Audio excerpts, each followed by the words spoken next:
आज का हमारा विषय है सरकारी नौकरी मिलने के योग। नमस्कार प्यारे दर्शकों, मैं हूं कमल दुबे, आपका ज्योतिष मित्र। सौभाग्य सलाह में आपका स्वागत करता हूं। प्यारे दर्शकों, बहुत सारे छात्र सरकारी नौकरी प्राप्त करने के लिए प्रयासरत हैं।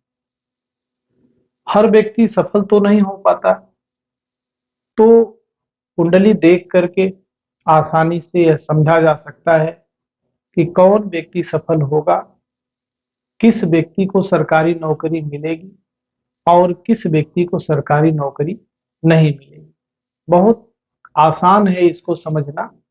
आप भी अपनी कुंडली को देख करके बहुत आसानी से यह समझ सकते हैं कि आपको सरकारी नौकरी मिलेगी या नहीं मिलेगी। वह छात्र जो सरकारी नौकरी के लिए प्रयास कर रहे हैं, अगर सरकारी नौकरी मिलने के योग उनकी कुंडली में है तब तो वह प्रयास करें, अन्यथा वह अपना प्रयास छोड़ करके, अपना समय बर्बाद न करके किसी सही लाइन का चुनाव करें और उसमें अपना प्रयास बढ़ा दें। आइए देर न करते हुए आपको इस योग के विषय में समझाते हैं। हमने एक डेमो कुंडली एक इंजीनियर की ली है जो कि सरकारी महकमे में कार्यरत है।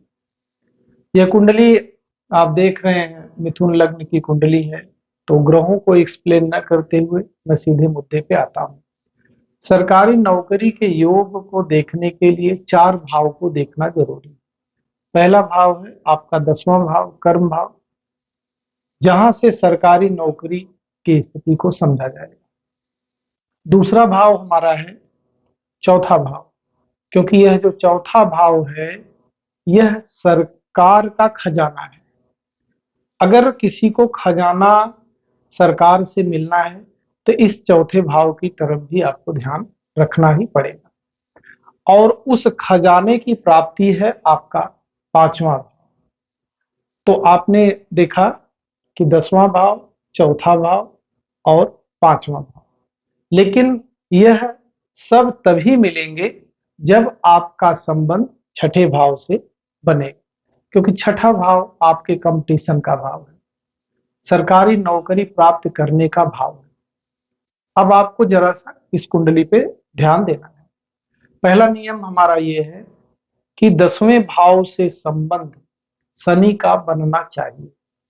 यदि शनि 10वें भाव में बैठे हों या शनि की दृष्टि 10वें भाव पर पड़ती हो तो व्यक्ति को सरकारी नौकरी मिलने के चांस बनेंगे।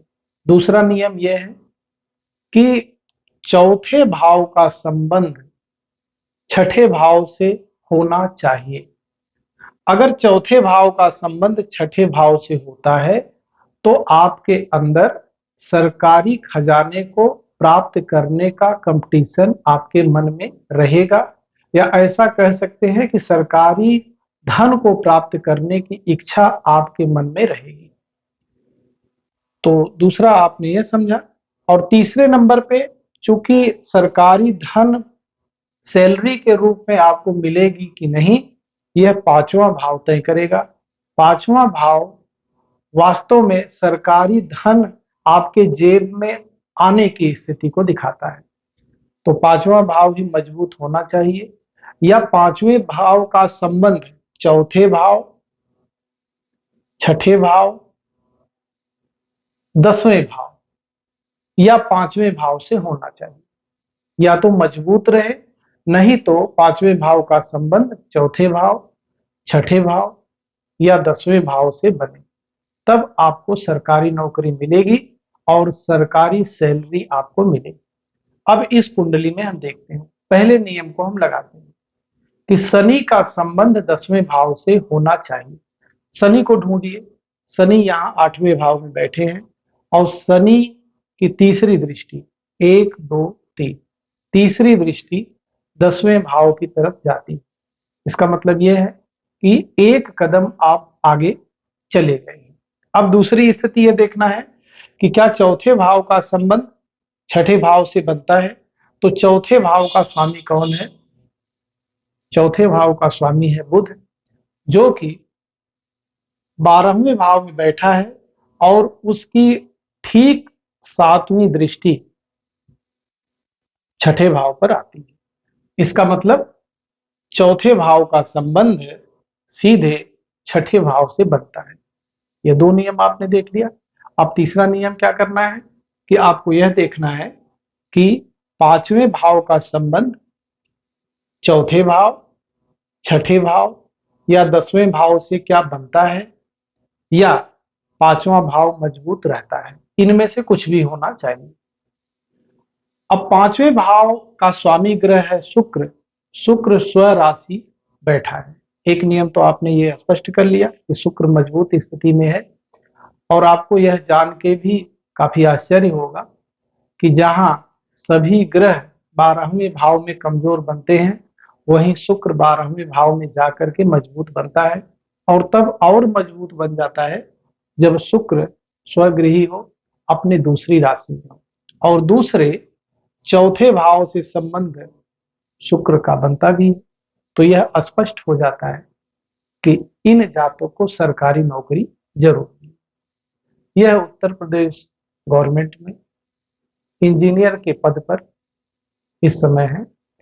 अब हम एक दूसरी कुंडली और लेते हैं और इस नियम को उस कुंडली पर भी लगा करके देखते हैं। दूसरी कुंडली को आप ध्यान से देखिए। धनु लग्न की कुंडली है और लग्नेश बृहस्पति 10वें भाव में कन्या राशि में विराजमान है। पहला नियम लगाएंगे कि शनि का संबंध 10वें भाव से होना चाहिए। आप देखिए शनि देव स्वयं 10वें भाव में विराजमान है। दूसरा नियम यह होता है कि चौथे भाव का स्वामी का संबंध 6वें भाव से होना चाहिए। चौथे भाव में जो अंक लिखा है वह है 12, अर्थात मीन राशि, अर्थात इसका स्वामी ग्रह होता है बृहस्पति। बृहस्पति देव 10वें भाव में विराजमान है और उनकी अगर आप दृष्टि देखेंगे तो 9वीं दृष्टि छठे भाव पर पड़ती है। तो दो नियम स्पष्ट हो गया। तीसरा नियम भी आपको स्पष्ट करना होगा कि मंगल जो कि 5वें भाव का स्वामी है वह मजबूत स्थिति में होना चाहिए। तो आप मंगल देखिए स्व राशि में, वृश्चिक राशि में मंगल स्वयं विराजमान है और मंगल की दृष्टि भी इस छठे भाव पर पड़ती है। तो यह जो नियम हमने बताया, इस कुंडली पर भी पूरा का पूरा यह नियम अप्लाई होता है। और यह जिनकी कुंडली है वह सरकारी अध्यापक है। प्यारे दर्शकों, अगर ग्रहों की स्थिति इस प्रकार से है तो सरकारी नौकरी आपको अवश्य मिलेगी। आइए एक कुंडली और लेते हैं जिससे कि इस विषय को और स्पष्ट किया जा सके। प्यारे दर्शकों, अगली कुंडली देखिए। मीन लग्न की कुंडली है और मीन लग्न के स्वामी ग्रह बृहस्पति देव होते हैं, जो कि 10वें भाव में अपनी ही राशि में, पहली राशि धनु राशि में विराजमान है। नियम लगाते हैं। शनि का संबंध 10वें भाव से होना चाहिए। शनि देव उच्च के होकर के 8वें भाव में विराजमान है और उनकी तीसरी दृष्टि सीधे 10वें भाव को दृष्ट करती है। पहला नियम हमारा पक्का हो गया। दूसरा नियम यह है कि चौथे भाव का संबंध छठे भाव से होना चाहिए।